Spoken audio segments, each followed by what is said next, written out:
Il est 21h03 à Kong et à Beauville. Mesdames, Messieurs, vous avez mes salutations les plus distinguées. Sous son règne, Issa Hayatou a rendu indiscutable un changement quelconque de la date des phases finales de la Coupe d'Afrique des Nations de football. Ahmad, pour sa part, a rendu possible ce que de tout temps son prédécesseur, Issa Hayatou, a combattu. Nous assistons désormais à des CAN instables. Alors, question, quel calendrier pour la CAN? C'est le thème de ce numéro 19 de troisième mi-temps. Ils connaissent bien ce sujet, ce sont nos consultants, messieurs Tchétché Aimé. Bonsoir à vous, Tchétché. Bonsoir, Sébastien. Merci d'être avec nous. C'est toujours un plaisir. Bonsoir à vous également, Magloire Diop.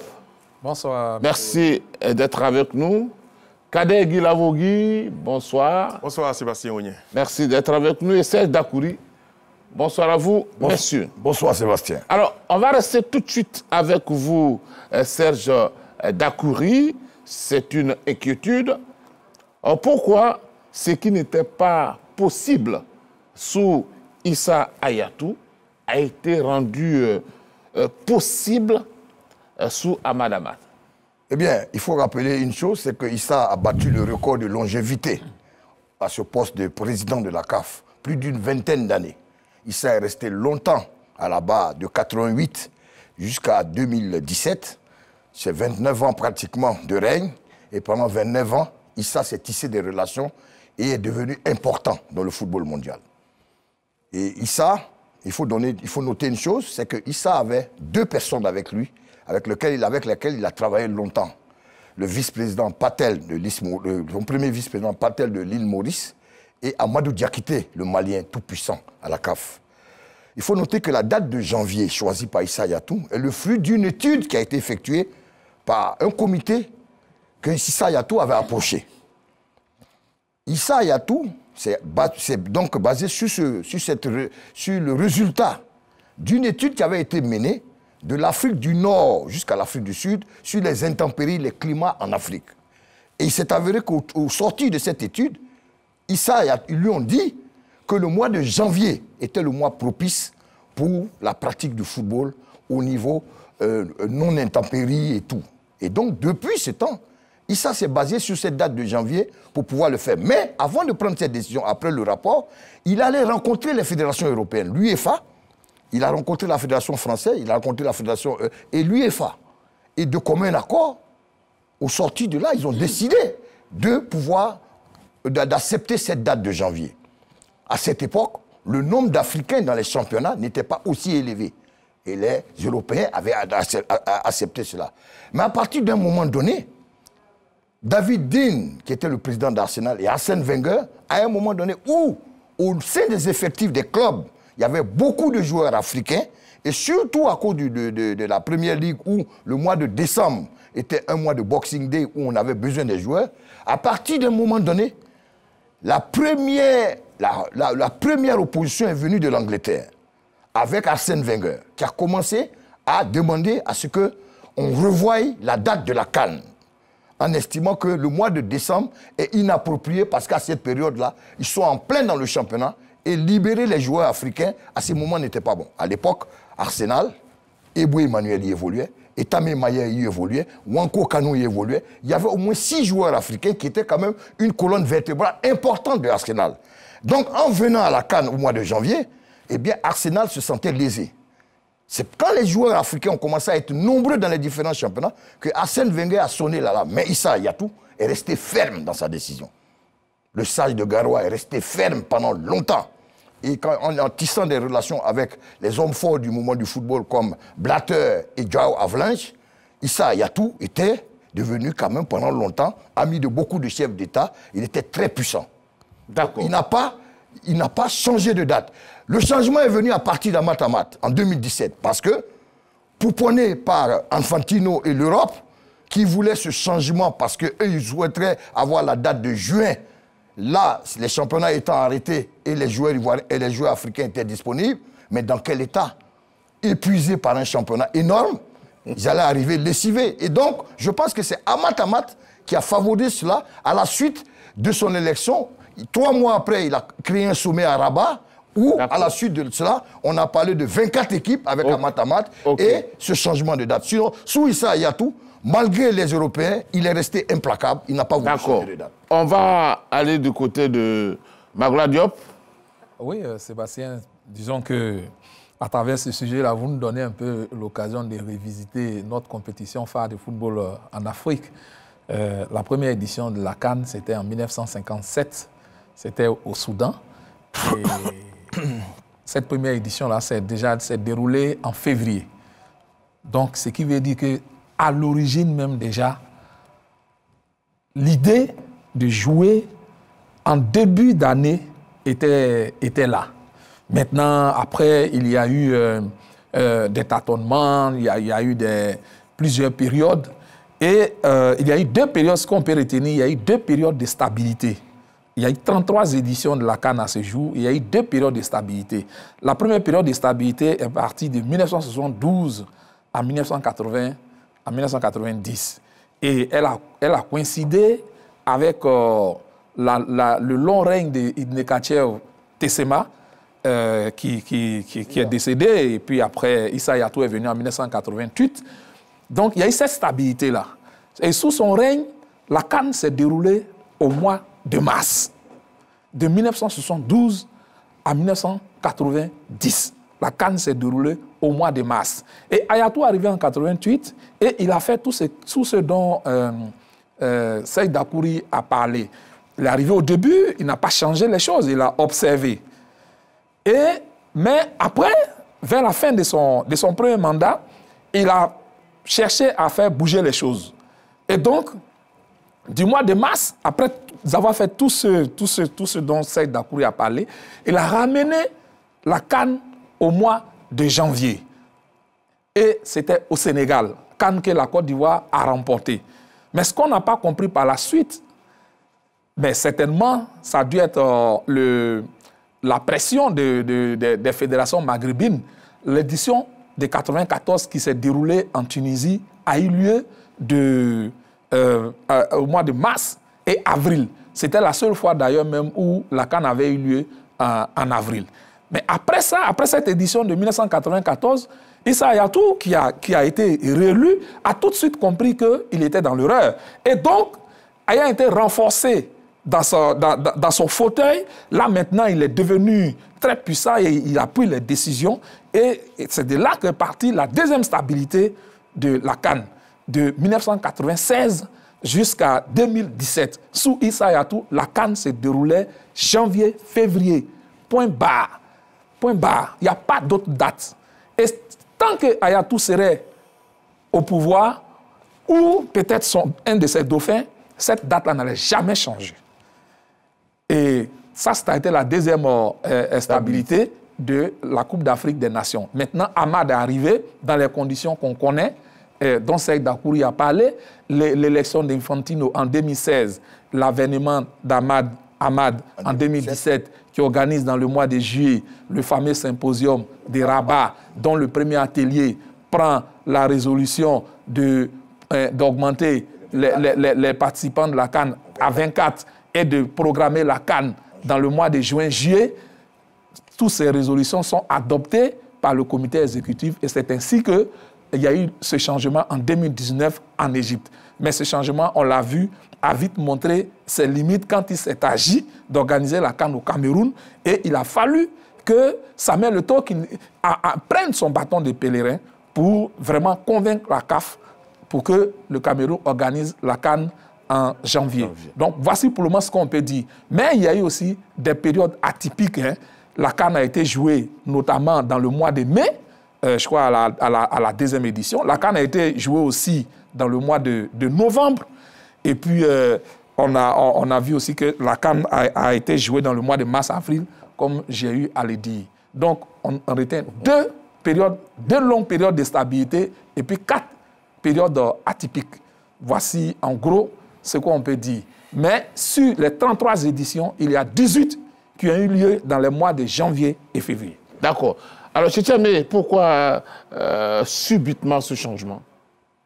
Eh bien, subitement ce changement, parce qu'on le sait très bien, après l'élection de Ahmad Ahmad, toute l'instance du sport africain s'est complètement couchée devant les puissants clubs européens. On le sait, et beaucoup de gens l'ont dit ici, mes deux amis l'ont dit ici, jusqu'en 2017, la CAN se déroulait en janvier-février, y compris celle de Côte d'Ivoire 84 qui s'est déroulée en mars. Ahmad Ahmad est élu. Devant l'incapacité du Cameroun à organiser sa CAN prévue en 2019, on confie la responsabilité de l'organisation à l'Égypte. On le sait, en Égypte, là-bas, dans les pays subsahariens, dans les pays maghrébins, la température, et il fait très chaud. Il fait très chaud à cette période de juin-juillet. Ils ont même initié les périodes de rafraîchissement au cours des matchs. Et donc, à la 40e Assemblée générale de la CAF, on fait cette réforme de décaler la compétition, de changer la compétition avec des experts africains pour des gens qui ne mettent jamais les pieds en Afrique. C'est avec eux qu'on décide que la CAN doit passer du début d'année de janvier-février à juin-juillet. J'ai eu une discussion sur un plateau avec un des célèbres consultants africains, père son nom, Pape Diouf. Je lui avais dit que c'est eux qui ont induit le président de la CAF en erreur. Vous n'avez jamais mis les pieds en Côte d'Ivoire, en Afrique. Vous allez plutôt à Ibiza, à Las Balmas. C'est là-bas que vous passez vos vacances. Nous, nous sommes en Afrique et nous savons ce qui se passe. Et que c'était complètement idiot, je pèse mes mots, c'était complètement idiot de vouloir amener l'organisation de la CAN en juin et juillet. Il n'a pas aimé, mais toujours est-il que je lui ai dit la vérité. Donc, dans l'euphorie, Ahmad Ahmad accepte de déplacer cette compétition à la date voulue par le club européen. Mais à propos de cela, Serge a parlé des clubs européens qui avaient tendance à bloquer les joueurs. Oui, mais parce que un footballeur, quand il est fort, quand il a la personnalité, personne ne peut lui faire du chantage. Personne. Imaginez Montpellier à l'époque, retenir Roger Mila. Il ne peut pas. Imaginez Toulouse FC, retenir Théophile Abega. Mais il ne peut pas. Imaginez l'Olympique de Marseille vouloir retenir Abedi Pelé qui doit venir défendre la CAN, l'équipe du Ghana. Ils ne peuvent pas. Didier Drogba à Marseille, mais ce n'est pas possible. C'est en 2015 que la pression a été forte. Et un garçon comme Djadjedje, qui était à l'époque... latéral droit de Marseille. Voilà, il était à l'époque dans une équipe russe, oui. Au Dynamo Minsk. Il n'a pas pu venir à la Côte d'Ivoire, mais on a gagné ça, lui. Bounassar, il jouait à l'époque en Allemagne, à Metz. Il n'est pas venu au Sénégal. Mais les Sénégalais n'ont pas été ridicules. En 2017, le joueur camerounais qui joue à Liverpool, Joël Matip, Oui. il n'est pas venu. Mais le Cameroun a gagné la Coupe du Monde, la Coupe d'Afrique. Donc, c'est des joueurs qui n'ont pas de cran. Non, lui, c'est autre chose. Les joueurs, vous allez dire ça après. Les joueurs, ce que je sais, c'est qu'à cette époque, en 2017, Matip n'a pas voulu venir pour ne pas perdre sa place en équipe nationale. C'est ce qui nous a été dit. En club. En club. Voilà. C'est pour ça qu'il n'est pas venu. C'est ce qu'on nous a dit. Non. Et donc, ça n'a pas empêché le Cameroun de gagner la Coupe. Donc, que pour ça, des dirigeants de l'Afrique, des dirigeants de la CAF se couchent devant l'UEFA, attention, je pense que c'était vraiment ridicule. Allez, monsieur Kader Guilavogui, quelle est votre réaction? Mais écoutez, moi je ne suis pas surpris déjà que cette que ce report-là soit intervenu. On se demandait à quelle période ce report allait intervenir. Je pensais que cela allait se faire lors du prochain comité exécutif qui a lieu, je crois, en août, en Tanzanie. Mais la CAF a décidé d'anticiper. De toute façon, la nature a repris ses droits. Tout simplement, on savait tous ici, autour de cette table-là, que cette CAN allait être reportée quand on a vu le niveau de pluviométrie qui est 6 fois au-dessus de la normale. Donc forcément, ça appelait forcément à un report de cette compétition-là. Parce qu'on le dit, hein, la CAN, ce n'est pas seulement que le football, c'est une fête en Afrique. Et les Africains défendent cette compétition-là. Et je rends hommage à un monsieur comme Issa Hayatou, qui pendant plusieurs années s'est battu pour maintenir cette date-là. Parce qu'il estimait que c'était d'abord l'ADN, c'était d'abord c'était une valeur africaine, mais c'était aussi pour protéger les athlètes. Parce que jouer en juin-juillet, ce n'est pas forcément une belle idée. Parce qu'ils finissent le championnat en avril, fin avril, début mai. Pour ceux qui vont jusqu'en Ligue des Champions, c'est mai. Vous avez juste 2 semaines de récupération, de préparation pour entamer une compétition en juin, pour retomber ensuite, pour retourner dans vos clubs en août, pour rejouer encore dans les championnats européens. Ça fait beaucoup. Alors qu'en janvier, les joueurs, en janvier-février, les joueurs ont toute la latitude de récupérer. Ils sont dans la préparation avec leur équipe. Quand ils reviennent en club, en sélection, pardon, mais ils ont toute la latitude, ils ont tous les moyens.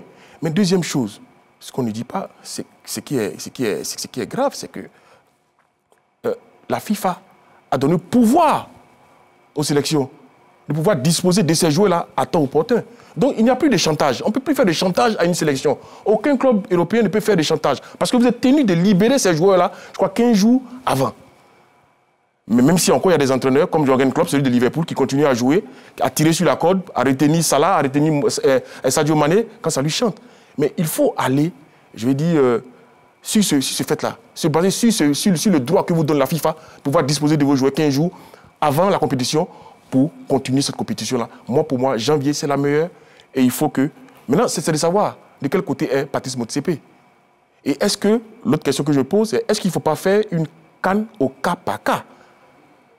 Dans les pays du Nord Maghreb, la jouer en juin-juillet, ok. Mais quand il s'agit des pays subsahariens, on ne peut pas la jouer en juin-juillet. C'est impossible. La preuve, j'étais au Gabon en 2012, la CAN co-organisée par le Gabon et la Guinée équatoriale, en 2015 également et en 2017. Ces CAN-là se sont joués en janvier. Mais il pleuvait. Et je vous laisse imaginer le niveau de pluie. Donc ça vous dit qu'à cette période-là, c'est impossible, en juin-juillet, c'est impossible de jouer une CAN en Afrique. Surtout en zone subsaharienne. Alors, il y a un élément que je voulais ajouter. Remarquez qu'il y a le règlement de la FIFA. Mais les Européens arrivent toujours à contourner. Regardez la dernière CAN. À cause du championnat anglais, la FIFA était obligée de faire une dérogation pour libérer, comme il a dit, 15 jours. Mais non, on a vu qu'il y a des joueurs qui ont été libérés tardivement. Comme Salah, comme Sadio Mané, parce que l'Angleterre, vous voyez, ils arrivent, ils appellent ça l'association des joueurs professionnels, EFA, qui a mis la pression sur la FIFA pour permettre à des joueurs de venir retrouver leur sélection un peu plus tard. C'est du jamais vu. Sauf aussi, il y a une autre chose que certains clubs font, les clubs européens, ils menacent le joueur à lui-même renoncer à la sélection. On a vu des pratiques comme ça. Oui, des joueurs qui sont appelés et à un moment donné, ils déclinent l'offre. Mais c'est parce que c'est du chantage. Pourquoi ils le font? Parce qu'il y a des gens comme Arsène Wenger qui le disait, si tu vas à la CAN, quand tu reviens, tu n'es plus titulaire à ton poste. Et quand tu sais que c'est ton employeur, c'est lui qui te paye, on sait qu'être titulaire, ça donne des droits, et non titulaire, ce n'est pas la même chose. Donc, devant la menace indirecte des trucs, les joueurs, à un moment donné, ont renoncé à des sélections. Mais donc, c'est ça. Apporter de l'eau à votre moulin. Là, donc, je veux dire que le dictat des Européens était aussi facile avec Matamat. Parce que, n'oublions pas de rappeler que ce sont les Européens qui ont aidé à Matamat à faire tomber le géant de Garoua. 30 ans de service. Donc aujourd'hui, ils se sentaient redevables vis-à-vis de ceux qui l'ont aidé à faire chuter Hayatou. Ça aussi, c'est important. Le tempérament aussi du joueur, comme le disait. Voilà. C'est le tempérament du joueur. Je me souviens en 2015 que Mass-Alain Gradel, par exemple, Christophe Galtier voulait le garer à Saint-Etienne. Il avait prétexté que le joueur était blessé, qu'il était diminué physiquement. Il a fallu que Gradel sorte pour dire non, monsieur, moi je me suis assuré à 100% de mes moyens. Et la preuve, on l'a vu à la CAN. La CAN 2015. La CAN que Mass Gradel nous sort. Énormissime. Il y a aux éléphants de gagner cette canne-là. Après, c'est le tempérament du joueur. Il y a des autres qui acceptent, d'autres qui n'acceptent pas. Fort conscient de sa force, de sa valeur, qui doit dire non, écoutez, moi, il y a une compétition que je dois disputer avec mon pays et la loi m'autorise à disputer cette compétition-là. Et bien, je m'en vais tout simplement. Mais après, si vous devez regarder vos intérêts en club pour dire non, si je vais, je paie ma place, ben vous donnez la... Mais si vous partez, que vous perdez, si vous partez, que vous... Mais ce sont des cas qui si vous avez peur de partir, de peur de perdre votre place, c'est que vous n'êtes pas fort. C'est que vous ne comptez pas dans cette équipe. C'est ce que je veux dire. J'ai cité des noms tout à l'heure. Qui ont accepté. Empêcher Didier Drogba de venir en sélection. Non, à un moment... Oui, mais il y a d'autres qui Mais c'est des joueurs comme ça. Il faut des joueurs qui ont la pointe, qui ont des caractères. Je suis d'accord. Et qui sont forts à leur poste. Mais ça là... Et pourtant, on en a. Et je vous donne le dernier exemple. Il y en a en Afrique. Le dernier exemple, la CAN qui s'est passée, Salah et Mané ont été libérés tardivement. Or, le règlement permettait, comme il le dit, de les libérer 15 jours, comme on le dit. Mais ils ont trouvé une parade pour permettre, grâce aux efforts, et la FIFA a fait une dérogation spéciale. Oui, mais ça, c'est quand le joueur... Je pense que pour régler ce problème, il faut que la FIFA soit claire. Et qu'elle joue franc jeu. Alors, messieurs, la CAN est une compétition qui est reconnue par la FIFA. Oui. Alors, messieurs, est-ce qu'il peut y avoir, Magoula Diop, un bras de fer entre la CAF et l'UEFA? Le bras de fer, il a eu lieu en décembre 2021. Depuis toujours. Ça, c'est le bras de fer, il a toujours existé. Mais il a atteint son point peut-être culminant en décembre 2021, on se souvient bien. Vous savez, il y a deux structures très fortes. Il y a l'Association européenne des clubs, qui est dirigée par Karl-Heinz Rummenigge.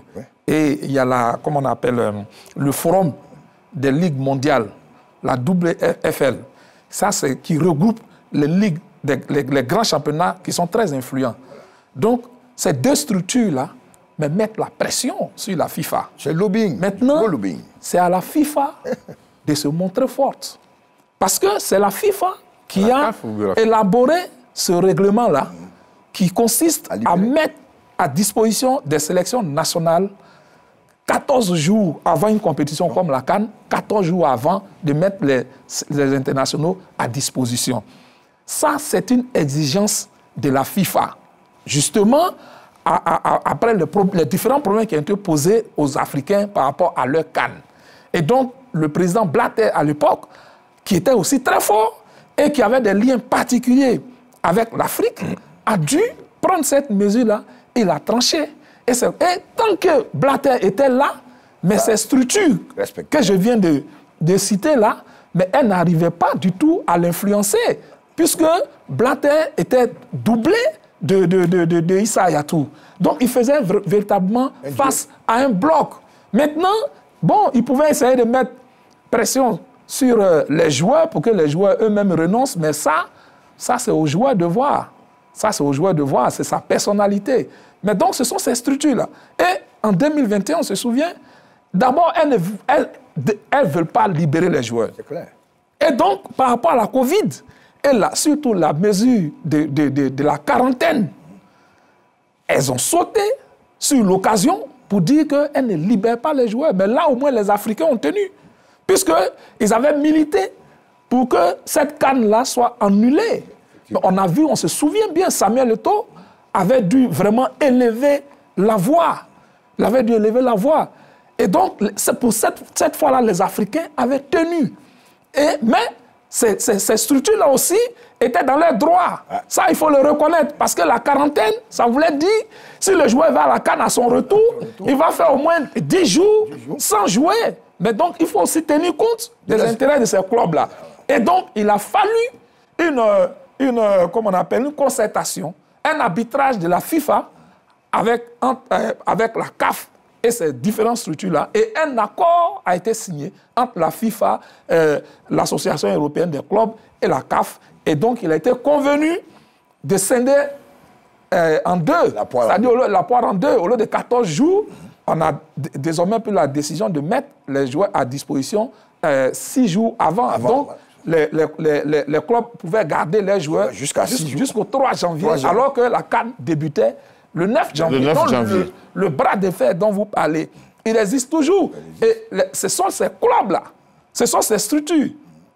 Et aussi l'association des joueurs, la FIFPro, qui est en bas aussi et qui travaille, qui ont comme on appelle, fait du lobbying à ce fameux symposium de Rabat en 2017. pour amener cette commission-là à proposer le mois de juin-juillet au comité exécutif de la CAF. Et on se souvient bien que la plupart des grands joueurs, la plupart des grands professionnels africains étaient d'accord avec cette mesure. Parce que justement, ils se souviennent que de leur flambeur, ils subissaient la pression de ces clubs-là. Donc, ils se sont dit qu'il fallait cette date pour mettre les joueurs à l'aise. Donc, les joueurs, eux, voient leur intérêt. Mais rares sont ceux qui voient le climat. Mais ceux qui voient le climat, c'est celui qui organise la compétition. Et donc, c'est normal que la CAF ait programmé cette compétition-là au mois de janvier. Et pour finir, Sébastien, je dirais, la Côte d'Ivoire a toujours voulu organiser cette CAN-là au mois de juin. Au mois de janvier. Elle n'a jamais voulu le faire au mois de juin. Jamais. Sous le président Fekese, qui m'a souvent fait l'honneur de m'appeler pour quelques missions, quand il avait besoin de mon expertise. Donc, je sais bien de quoi je parle. Sous lui, la Côte d'Ivoire même déjà proposait à la CAF d'organiser la compétition au mois de janvier. Maintenant, le problème qu'il y a eu par rapport à janvier 2023, c'est quand la FIFA a décalé la Coupe du Monde en novembre 2022. Et donc, si on maintenait la CAN en janvier 2023, elle devait débuter un mois après la Coupe du Monde. Ce n'était pas possible. Et donc, c'est comme ça que la Côte d'Ivoire, qui avait 2 fenêtres, a dû, contre son gré, accepter d'organiser dans le mois de juin. Mais comme la FIFA elle-même, la CAF elle-même a maintenant un bureau à Abidjan, elle s'est retrouvée, elle aussi, dans son bureau là-bas, traverser des flaques d'eau, nager comme nous tous. Donc, du coup, le rapport a été très réaliste. Et donc, la compétition... Réaction, oui, allez-y. Avant de venir à votre question sur le bras de fer entre la CAF et la FIFA. Et l'UEFA. L'UEFA, je voulais juste dire que récemment, sur un forum de discussion avec des amis étrangers, ils soutenaient que la Côte d'Ivoire pouvait organiser la CAN en juin-juillet 2023. Parce que eux, ce qu'ils voient, c'est les infrastructures qui sont déjà de qualité. Et donc, pour eux, qu'il pleuve ou qu'il neige, on peut jouer. Mais ils ont cette vue-là de l'extérieur. Ils ne savent pas que quand il pleut, l'Ivoirien ne peut pas bouger. En tout cas, pour le moment, on ne peut pas bouger. Il y a même des gens... C'est grave. Il y a des dégâts. Voilà, il y a des dégâts. Il y a des morts. Oui, mais allons-y, oui. C'est le terrain. Est-ce que le terrain... S'il n'y a pas de souci au niveau de la pelouse... Non, non, non. Vous ne pouvez pas venir en mission. Il oublie que s'il est en Côte d'Ivoire ici, il va être obligé de regarder la CAN depuis sa chambre d'hôtel. Et ça, c'est pas ça. S'il pleut. Maintenant, sur le bras de fer, je veux dire qu'il faut que les Africains prennent conscience qu'avec les 54 voix dont ils disposent, ils peuvent faire et défaire le président de la FIFA. Oui, ils ont la possibilité de faire et défaire le président de la FIFA. Non, ils ne sont pas les seuls. Il y a Maintenant, il y a 209 ce qui est sûr, l'UEFA a 53 membres. 53, 54, c'est pratiquement... On va écouter monsieur Vous allez Tchétché. m'apporter la contradiction après. Non, pas de contradiction. Allez-y, monsieur Vous allez Tchétché. m'apporter la contradiction. On est dans un débat. Allez-y, Moi, monsieur je donne Tchétché. des- Sur les 54, je sais qu'avec 54 sur 200, on est puissant également. Oui. On est 200, puissant. ouais, 209. On est puissant. Oui, ça c'est bon. Donc ce que je dis n'est pas faux. Non, c'est pas faux. Voilà. Donc, mais ils n'ont pas conscience de cela. C'est pour ça qu'on les balade à tout moment. Mais l'Afrique n'est pas solidaire aussi. Mais voilà, c'est pour ça qu'on nous balade de date quand les gens veulent. Et Ayatou, le Ahmad en question, quand il est élu en novembre, en décembre, en 2018, 2017. il dit oui, non, après, en 2018, quand il prend la réforme à ce symposium-là, après, il dit oui, mais la date n'est pas figée, on peut changer. Est-ce qu'on peut se comporter comme ça en tant que responsable? Ils oublient que la CAN, c'est la fête du football africain. Où que vous soyez dans le monde, quand on dit CAN, l'Africain qui se respecte tend l'oreille. Et on veut nous balader de quartier en quartier pour l'organisation de cette CAN. Il faut que les gens arrêtent. Donc ce bras de fer-là, aujourd'hui, j'ai le sentiment que les Africains ont complètement baissé le bras. Ils n'ont même pas essayé. Non. Ils se couchent toujours. Si demain, Motsepe, si demain, Motsepe, le président de la CAF, avec le président de la FIFA, décide que la CAN se déroule, je ne sais pas moi, en Afrique du Sud en juin-juillet, ben ils vont le faire. Ils vont le faire puisque les présidents des fédérations africaines vont donner leur accord. Ils vont suivre. Ils vont suivre. C'est ça, la réalité. Après, Aimé n'a pas tort, parce qu'aujourd'hui, quoi qu'on veuille, il y a d'autres intérêts qui rentrent en jeu, surtout l'aspect financier. Moi, ce que je crains, justement, c'est ce que brandit Infantino. Quand il veut faire jouer, par exemple, la Coupe du Monde chaque 2 ans, ça veut dire que ça va influencer, ça va... Et il y a des gens qui le suivent dans ça. Et justement, il a des soutiens. On veut faire jouer la Coupe du Monde chaque 2 ans, ça veut dire que quelque part, au niveau de la CAN, il va falloir revoir la date. Souvenez-vous que déjà en 2012, ben, on est passé d'une année paire à une année impaire pour satisfaire aux désirata des Européens. Non. Si, moi, il y a une chose, il y a une chose qui est là. Attendez qu'il finisse. Okay. Justement, c'est pour ça que tout le débat est là. Le débat est là. Qu'est-ce que Infantino a fait jouer une CAN tous les 2 ans? Forcément, on va être obligé de changer les dates. Une Coupe du Monde. Une Coupe du Monde tous les 2 ans. Ouais. Avec, qu'est-ce qu'il a pris comme argument? Beaucoup d'argent, avec une possibilité des clubs, des pays africains de passer de 5 à 10. Mais évidemment, comme Aimé le dit, ben, ça va faire miroiter les gens, ça va faire miroiter nos présidents des fédérations qui vont dire, ah tiens, il y a beaucoup d'argent dans cette affaire-là, ben, pourquoi pas? Et forcément, ça va agir sur la périodicité de notre CAN.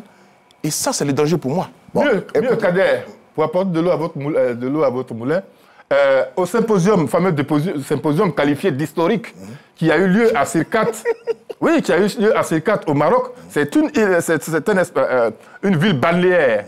Donc vous imaginez un peu tout ce qui peut se passer là-bas, hein, quand les Africains sont dans ce coin, cigares, champagne, etc., on leur dit que la CAF va leur donner à chaque fédération par an 100 000 $ américains. 100 000 $. Et les gars se lèvent, ils s'en vont prendre la décision. Oui, on est d'accord, il faut aller jouer la CAN en 2020, en juin-juillet. Sébastien. C'est incroyable. Sébastien. C'est incroyable. Sébastien, oui. C'est vrai que si on prend les budgets, oui. Si on prend le budget, il n'y a pas photo.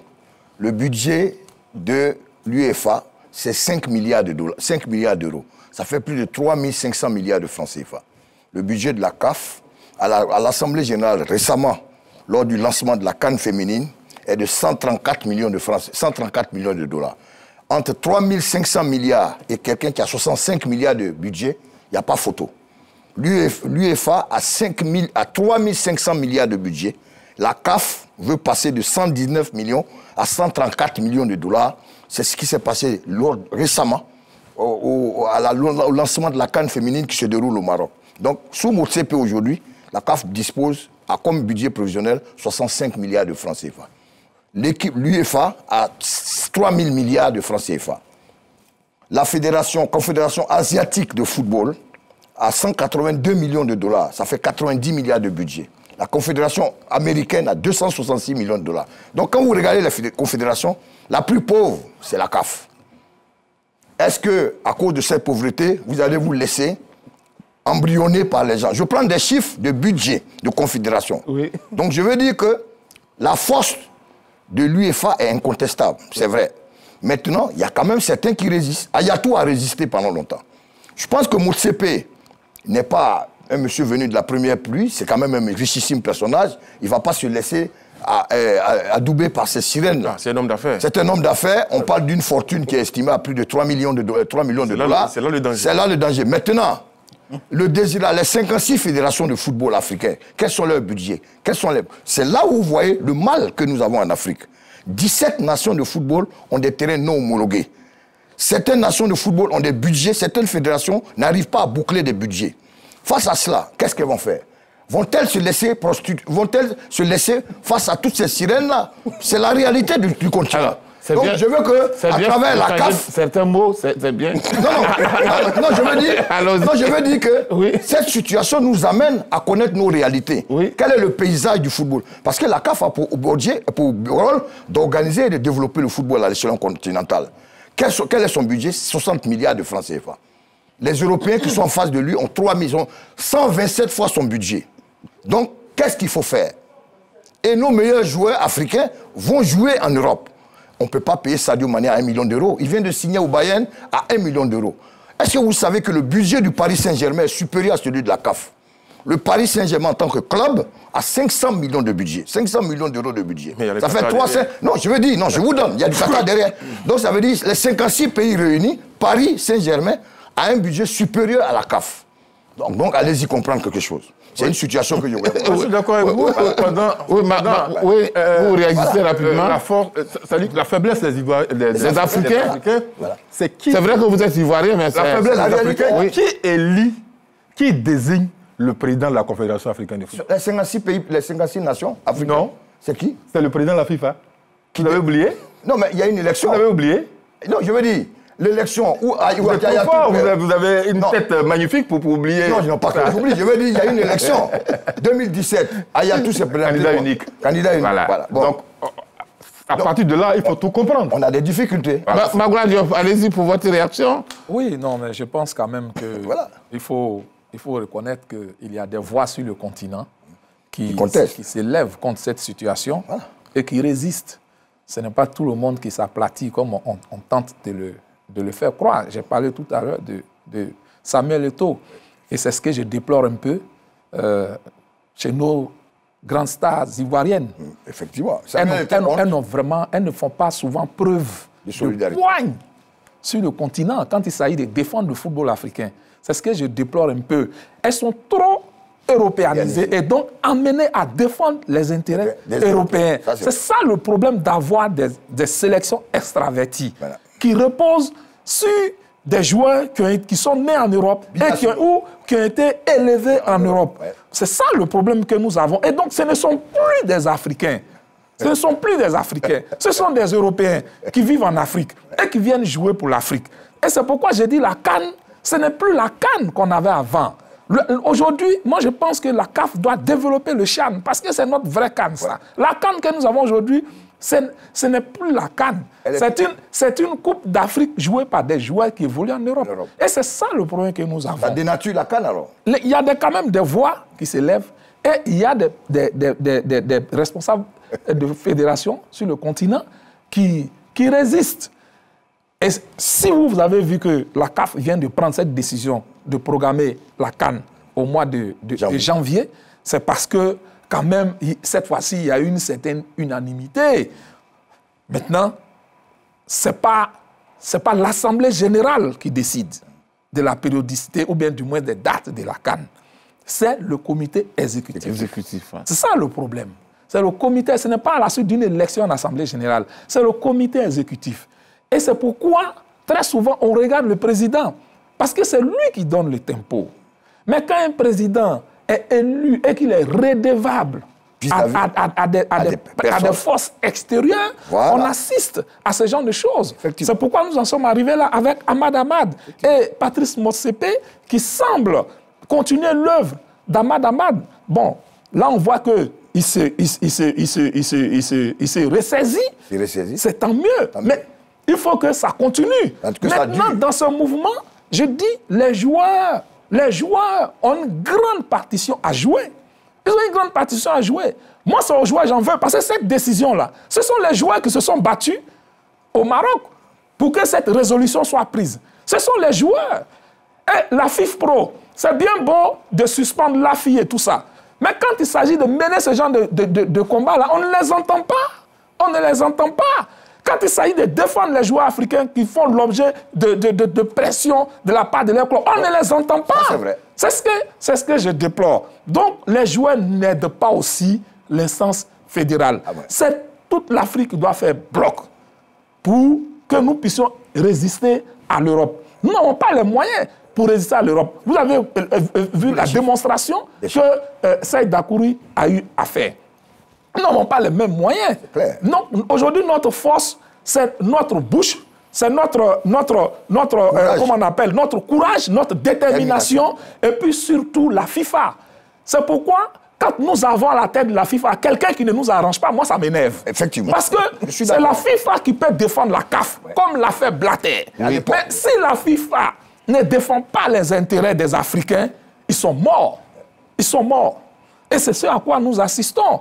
Parce que Infantino, ne défend pas trop les intérêts africains. Ça, c'est pas faux. Il prend son temps à comment on appelle, faire miroiter des intérêts financiers aux Africains pour avoir l'adhésion à tous ces projets. C'est vraiment dommage.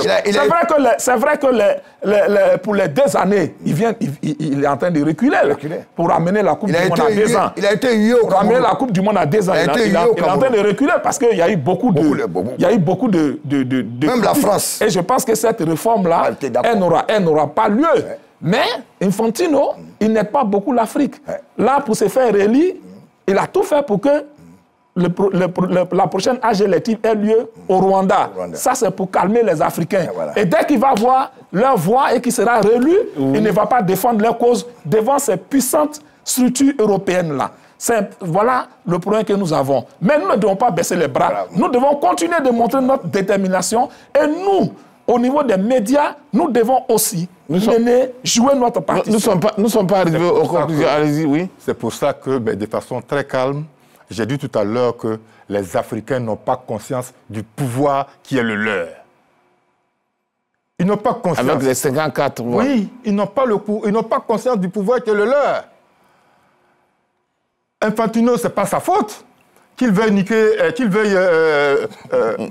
embrouiller les présidents de la Fédération africaine, ce n'est pas sa faute. Lui, il cherche à être candidat, à gagner la FIFA.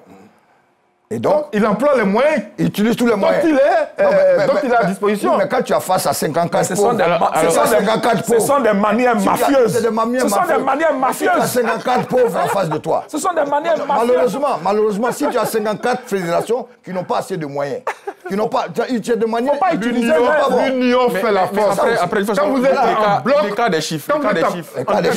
Et la CAF a toujours été abyssal. Donc autant rester sur, je veux dire, il faut faire bloc. Ce qu'on donne comme respect à notre compétition, ce qu'on a comme compétition, qu'on a comme valeur. Voilà. Il faut faire bloc. Parce qu'on n'aura jamais le budget de l'UEFA, on n'aura jamais le budget de la CAF. Parce que c'est pas possible. Pas possible. Mais autant conserver ces dates-là pour permettre, non seulement parce que la CAN, comme je dis, c'était un spectacle. Quand on vient, moi, c'est vrai, je veux bien qu'on joue le CHAN, qu'on fasse la promotion du CHAN, mais la CAN, c'est ce qu'on a. C'est là qu'on voit nos meilleurs joueurs. Parce que même quand vous évoluez au Bayern, au Real de Madrid, vous avez envie de disputer la CAN. J'ai causé avec Marcel Desailly, un de ses jours, quand il était de passage à Abidjan, il me disait son plus grand regret, c'est de ne pas avoir disputé la CAN. Parce que il fait ça pour te faire plaisir. Il a tout gagné à la France. Il a fait un choix. Il a tout gagné à la France. Il a fait un choix, oui. Il a gagné la Coupe du Monde. Mais justement, quand on voit quand il voit la ferveur qu'il y a autour de la CAN, on peut dire ce qu'on peut dire. Oui, mais justement, on peut dire ce qu'on peut dire. Mais un monsieur comme... À ce moment-là, il y avait Abedi Pelé. Il aurait pu venir jouer avec le Ghana. Avec le Ghana. Ah non, mais... Ce que j'ai dit. Lui, c'est pas un bon exemple. C'est pas un bon exemple. C'est le monsieur après la mort. C'est pour ça que je parle de regret. Il a parlé de regret. Il dit son plus grand regret, ce n'est pas d'avoir joué la Coupe d'Afrique. Parce qu'il y a une saveur particulière. Et c'est cela qu'on doit préserver, justement. Avec la France aussi, aller les Bleus, il a été bien content. Parce qu'au-delà de tout, il y a une chose aussi qu'on doit dire. Ce que je veux dire, au-delà de tout, quand tu es en France, quel est ce qu'ils ont gagné quand ils ont gagné la Coupe du Monde? Demandez, chaque joueur a eu une grosse prime après la Coupe du Monde. Oui, mais Didier Drogba. Non, attendez. Oui, mais Serge. Didier Drogba. Oui, mais non, mais je n'ai pas fini de la couper. Didier Drogba. C'était à Guingamp. Quand on est allé le démarcher pour venir en sélection ivoirienne. 2 jours après, Jean-Pierre Scalette, qui était alors président de la Fédération française. Il était au Mans d'abord. Il était au Mans qu'on a commencé. Attends. 2 jours après, Jean-Pierre Scalette allait le démarcher. Il a dit non, moi je préfère jouer avec mon pays parce que j'ai donné ma parole pour jouer avec mon pays, mais c'est pas parce que la Côte d'Ivoire lui proposait mieux, mais parce qu'il avait l'amour de son pays. Ça, c'est disputer une Coupe d'Afrique. C'est bon, mais ce que je veux dire... Une saveur particulière, au-delà de l'argent. Je suis d'accord. Au-delà de l'argent, il y a cette saveur particulière qui procure la Coupe d'Afrique. Il y a quelque chose dans la CAN qu'aucune autre compétition ne peut procurer. Absolument. Ah non, les Brésiliens, les Sud-Américains te parleront de la Copa América. Oui, les Sud-Américains te parleront. Un Messi te dit une Copa América a une saveur particulière. Oui. Quand les Brésiliens et Argentins s'attendent. Oui, moi je suis d'accord. Mais pour un Africain, sur chaque continent, l'ambiance de la CAN, sur chaque continent, il y a une fête. n'a pas de prix. Unique. Oui, sur n'a chaque pas de prix. continent. Donc, quand Marcel Desailly dit qu'il regrette, en tant qu'Africain, il regrette l'ambiance qu'il y a autour. C'est vrai qu'il peut avoir. Parce qu'il a été consultant. Après, il a été consultant. Ce que je veux dire, il a fait un autre choix. Ce que je veux dire, chaque compétition a son charme. C'est vrai que nous avons notre culture, nous avons nos habitudes. La CAN, comme il le dit, c'est une fête. Chaque 2 ans, c'est un rendez-vous. Eh bien, en tant qu'Africains, on est fiers de participer à cela. Mais je veux dire, sur chaque continent, chaque compétition a une saveur particulière. Quand vous voyez les Sud-Américains s'affronter en Copa América, il n'y a pas de pitié. Il y a ce qu'ils appellent la guerra quand ils se rencontrent entre Brésiliens et Sud-Américains. Gagner la coupe, Messi, dans tout son palmarès, il n'avait jamais gagné une coupe avec l'Argentine. Mais le fait d'avoir gagné cette dernière Copa América... Les JO quand même. Les JO, moi je veux dire, pas une compétition majeure. Il a gagné les JO. C'est une compétition majeure. Non, je veux dire, c'est les JO 2007. Il était junior. D'accord. 2008, il était junior. Mais c'est une compétition majeure. Je veux dire, dans son palmarès, on lui a dit qu'il n'a jamais rapporté quelque chose comme Diego Maradona l'a fait avec le Brésil, avec l'Argentine. Et donc, cette Copa América qu'il a remportée, eh bien, il cherchait cela depuis, puisqu'il a échoué plusieurs fois en finale. Donc, je veux dire, une compétition reste une compétition avec tout le charme, avec tout ce que cela comporte. D'accord. Voilà. Mais quelle est la responsabilité des journalistes dans tout ça? Ben, c'est ce que nous faisons. C'est ce que nous faisons, Sébastien. Nous devons être du côté de la promotion et du développement du sport africain en général, du football africain en particulier. C'est de ce côté-là que nous devons être. Nous ne devons pas être du côté des intérêts européens. Qu'est-ce qui est bon pour nous? Qu'est-ce qui est bon pour le développement du football africain sur le continent? C'est ça que nous devons suivre. Et c'est ce qui doit nous guider. Et c'est pourquoi, personnellement, je me réjouis je me suis réjoui quand la CAF a fait passer la périodicité aux années impaires. Parce que ce n'est pas les Européens qui ont fait pression sur nous. C'est parce que nous-mêmes, sélection africaine, ça ne nous arrangeait pas de jouer une CAN dans une année Coupe du Monde. Il y avait trop de désordre. D'abord, les joueurs, ils jouaient une CAN, et puis après, ils devaient aller jouer une Coupe du Monde. C'était difficile. Et puis, les sélectionneurs qui qualifiaient les sélections pour la Coupe du Monde étaient systématiquement virés quand ils rataient la CAN. Donc, ça déséquilibrait nos sélections et c'est ce qui a amené à prendre cette décision-là. Moi, j'étais d'accord. Et donc, la décision qui a été prise de reprogrammer la CAN 2023 en janvier 2024 en Côte d'Ivoire, pour moi, c'est une bonne décision parce qu'à ce moment-là, il n'y a pas de grande compétition. Il n'y a pas de grande compétition, ouais. Contrairement à juin-juillet 2023 où il y avait la Gold Cup et il y avait la Coupe d'Asie. Là, en termes de médiatisation, la CAN sera le seul événement. Et au mois de juin, on va laisser parler les autres, sinon l'émission va finir. Oui. Au mois de juin-juillet, on aura l'Euro 2024 et les JO 2024 qui vont suivre. Merci Magua. Alors, c'est une bonne programmation. Chichi, allez-y. Nous, notre rôle, c'est de dire aux présidents de fédérations africaines qu'ils doivent résister. Quand la CAF prend des décisions du genre... le comité exécutif... Quand le comité exécutif dit que la CAN passe à 24 équipes, ça, ce sont des bonnes décisions. Ce sont des choses qui vont avancer. Voilà. Quand on leur promet l'argent qu'ils ne leur donnent pas, là, il faut qu'ils réclament ça parce qu'on leur a promis. Il ne s'agit pas d'aller s'asseoir sur des plages pour prendre des décisions et puis ne les prendre pas. Le football africain doit aller de l'avant. Et les présidents de club doivent comprendre que, les présidents de fédération doivent comprendre que c'est en faisant bloc qu'ils peuvent amener la FIFA à ne pas la négliger. D'accord. Monsieur Kader Guirassy. Je voulais rappeler à Magloire que la CAN se joue en janvier, février. La Coupe du Monde se joue en juin. En quoi est-ce que ça peut perturber une Coupe du Monde? Je ne crois pas. Aujourd'hui, la Coupe du Monde a été débattée en novembre. Deuxième chose, moi j'en appelle aux joueurs, au sens de responsabilité des joueurs. Pour moi, quand il y a eu le Covid, quand on a demandé de réduire les salaires pour certains joueurs, ils ont dit non, ils ont dit niet. Mais c'est la même chose. Aujourd'hui, certains clubs qui ont accepté. Hein. Oui, il y a certains joueurs qui ont accepté. Non, pas. Au Barcelone, ils ont accepté. Mais je veux dire, c'est le joueur qui décide de l'accepter ou pas. Ou pas, ouais. Mais après, quand il y a une compétition comme la Coupe d'Afrique, pour laquelle votre pays est engagé, ben, aucun club ne peut vous faire du chantage. Aucun. Et moi, j'appelle à la responsabilité des joueurs. C'est eux qui doivent faire pression. Au-delà même des présidents des fédérations, c'est eux qui doivent prendre ce combat-là à bras le corps pour dire non, c'est notre compétition. Quand il y a l'Euro, vous allez jouer à une date que vous avez choisie, qui vous arrange, il n'y a pas de problème. Mais pour la CAN, c'est une compétition. Quand vous faites ce métier-là, que vous êtes africain, c'est pour jouer une Coupe d'Afrique dans votre vie. C'est une saveur particulière. D'accord. Je pense que c'est la colonisation qui recommence. C'est la colonisation qui recommence. Et le grand colon, c'est Gianni Infantino. Depuis qu'il est arrivé dans le football mondial, il y a beaucoup de désordre. Je m'excuse, on est sur une télévision nationale, mais il faut le dire. Je pense que la fierté du football africain, c'était Issa Hayatou, le sage de Garoua. Il a résisté aux sirènes, il a amené de la dignité africaine à l'échelon. Et la CAN, comme il a dit, était pendant longtemps 18 CAN en janvier et février. Alors, changer nos habitudes, changer, parce que l'on veut défendre les intérêts des gens, je pense que Ahmad Ahmad était le mauvais exemple. D'accord. Voilà, donc, alors, voilà monsieur, une question et une réponse. Oui. Vous souhaitez que la CAN se joue à quelle date? Mais je pense que les meilleures habitudes, c'est janvier. Je veux dire qu'il y a une étude qui avait été de janvier, c'est la meilleure date pour nous. Sans compter que en juin, tu as eu le temps de... on a vu les effets de la pluie. C'est bon. Ça n'est pas avantageux. Quelle date vous choisissez? Janvier. Janvier-février. Janvier-février. Janvier-février. Oui. Tchétché Aimé. Janvier-février. Et vous, monsieur? Janvier-février, tout simplement. Janvier-février. Et vous, Sébastien? Moi, je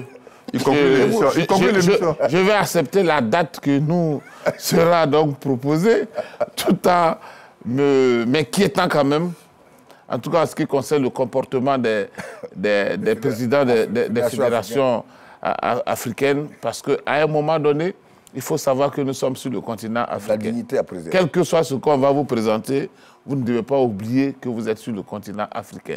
Et que quand vous prenez une décision qui est contraire à ce qui vous arrange, eh bien, les conséquences, nous allons les subir tous. Mais ce que nous retenons, c'est que toutes les décisions concernant l'organisation de la Coupe d'Afrique des Nations nous arrangent parce que déjà en Côte d'Ivoire, nous, en tout cas, nous sommes prêts pour le mois de juin et de juillet.